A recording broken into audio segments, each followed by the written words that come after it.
안녕하세요, 여러분. 우화로 배우는 경영 전략. 오늘은 늑대와 7마리 아기 염소 이야기를 통해 위기관리 이론에 대해 이야기를 나눠보고자 합니다. 여러분은 예기치 못한 상황이 발생했을 때 어떻게 대응해야 할지 고민해 본 적이 있으신가요? 위기 상황에서는 빠르게 상황을 파악하고 대응하는 능력이 무척 중요합니다. 위기관리 이론이 바로 이런 상황에서 중요한 역할을 하는데요. 이런 상황에서 어떻게 위기에 대응하고 위기를 관리할 수 있을지 알아보도록 하겠습니다.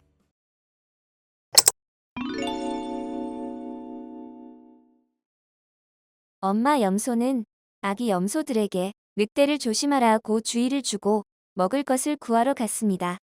아기 염소들은 이것을 기억하고 늑대가 찾아왔을 때 문을 열어주지 않았습니다. 그러자 늑대는 밀가루로 손을 하얗게 칠한 뒤 다시 염소네 집으로 가 부드러운 목소리로 말했습니다. 엄마 왔다. 문 좀 열어주렴. 아기 염소들은 결국 문을 열었고 늑대는 아기 염소들을 모두 자루에 넣어 집을 떠났습니다. 엄마 염소가 돌아와 아기 염소들이 모두 사라진 것을 보고 주저앉아 울고 있는데 잘 숨어있던 막내 염소가 나와 늑대 이야기를 해주었습니다. 이야기를 들은 엄마 염소는 다른 아기 염소들을 찾아 나섰습니다. 엄마 염소는 강가에서 자고 있던 늑대를 발견하고 그 옆에 있는 자루와 똑같은 자루를 구해 돌을 가득 담았습니다. 그리고 늑대가 자는 사이에 돌자루와 아기 염소들이 있는 자루를 바꾼 후 아기들과 안전한 곳에 숨어 늑대를 지켜보았습니다.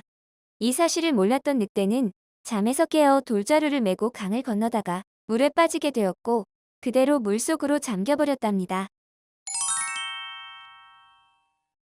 이 이야기와 관련된 경영학 이론은 위기관리 이론입니다.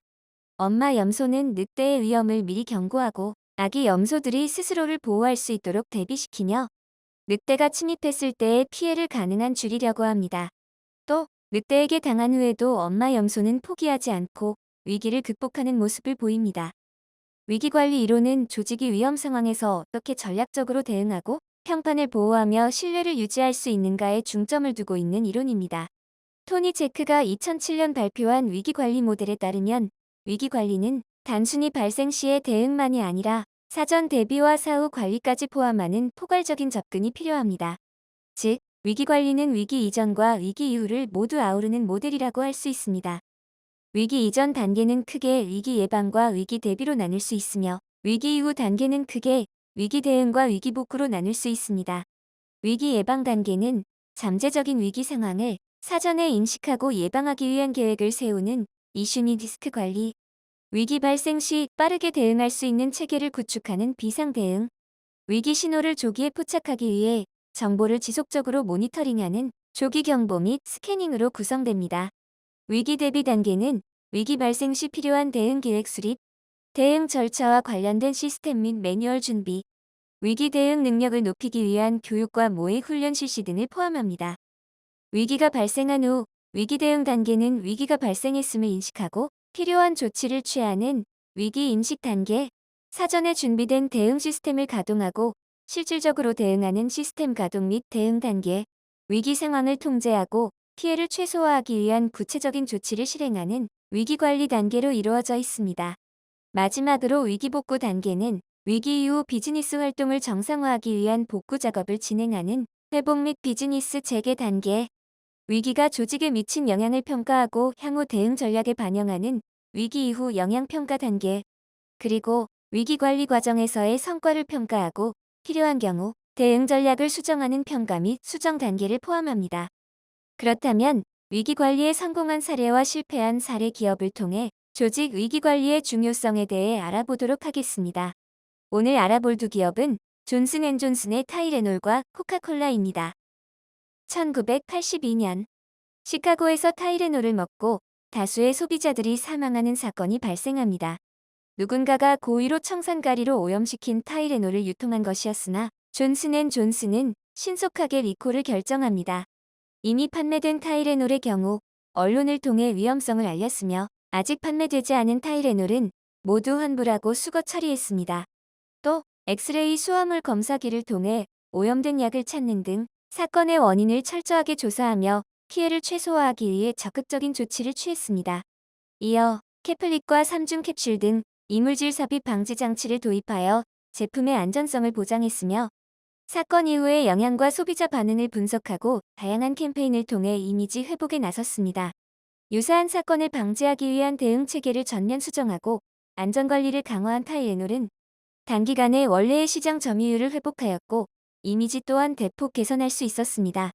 이 사건을 기반으로 타이레놀은 기존에는 없던 약물에 대한 외부 침입 가능성을 예방하는 것의 중요성을 인식하고 대응 체계를 강화하며 독극물이 혼입될 수 있는 가능성을 모니터링하는 시스템을 구축하여 위기를 예방하고 있습니다. 또 위기 발생 시 대응 계획을 수립하고 소비자의 안전 조치를 위한 시스템과 직원들의 대응 교육 훈련을 강화하여 위기에 대비하고 있습니다. 코카콜라 또한 타이레놀과 같이 1999년 6월 벨기에에서 오염 사건이 발생한 바 있습니다. 벨기에 학생들이 코카콜라를 마시고 복통과 어지럼증 등을 호소하며 구토를 하는 사건이었습니다. 코카콜라는 일주일 동안 역학조사에 나서 주입된 탄산가스에 문제가 있음을 밝혀냈으나 이 일주일간의 조사 기간 동안의 위기 대처 능력이 문제가 되었습니다. 코카콜라는 음료 안전에 대한 모니터링 체계가 부족했기 때문에 초기 대응에 필요한 신속한 계획을 마련할 수 없었습니다. 또 위기 발생 시에 대처할 명확한 계획이나 시스템 및 매뉴얼이 존재하지 않았습니다. 또한 교육과 시뮬레이션의 부족으로 상황이 악화될 경우에 적절한 대응이 부족했습니다. 이런 위기 대응의 미비로 인해 코카콜라는 그들의 제품이 건강에 아무런 문제가 없다고 발표하여 사건의 심각성을 축소했고 탄산가스가 문제임을 밝혀낸 후에도 미흡한 대응으로 인해 유럽 전역에서 불매 운동의 대상이 되었습니다. 특히 벨기에의 새로운 정부는 코카콜라의 제품을 전면 판매 금지 조치하고 벨기에 내의 모든 소매점에서 제품을 전량 수거하라는 결정을 내렸습니다. 결국 중독 원인이 규명되었음에도 불구하고 소비자들의 신뢰는 손상되었습니다. 이후 영향과 소비자 반응 분석을 통해 체계를 개선해 보려고 했으나 브랜드 이미지의 손상과 전년 대비 31%의 수익률 하락으로 인해 경쟁사에게 시장 점유율을 빼앗기는 결과를 맞게 되었습니다. 우화 속 엄마 염소와 위기관리 이론 속 코카콜라와 타이레놀의 사례가 우리에게 시사하는 바는 무엇일까요? 조직은 다양한 위기 상황에 직면하곤 합니다. 이때 경영진은 위험이 발생할 가능성을 예측하고 조직 구성원들에게 주의를 주는 엄마 염소의 역할을 해야 합니다. 따라서 조직 내외의 잠재적 리스크를 인식하고 구성원들에게 그 중요성을 인지시키며 위험을 감지하고 대비할 수 있는 조직 문화를 조성해야 합니다. 또한 위기관리가 원활히 이루어질 수 있도록 필요한 인적 물적 자원을 충분히 배치하여 조직이 위험을 사전에 감지하고 대응할 수 있는 시스템을 구축해야 합니다. 실무자들은 이야기 속 아기 염소들처럼 실제 위험에 가장 가까이 있는 사람들입니다. 따라서 현장에서 발생하는 리스크를 가장 먼저 감지하고 위기에 빠르게 대응할 수 있어야 합니다.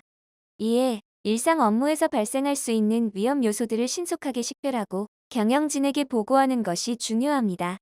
또한 자신이 속한 부서나 팀에서 정기적으로 리스크 요인을 점검하고 모니터링하며 경영진이 주도하는 위기 예방 교육에 적극적으로 참여하여 필요한 대응 방법을 습득해야 합니다.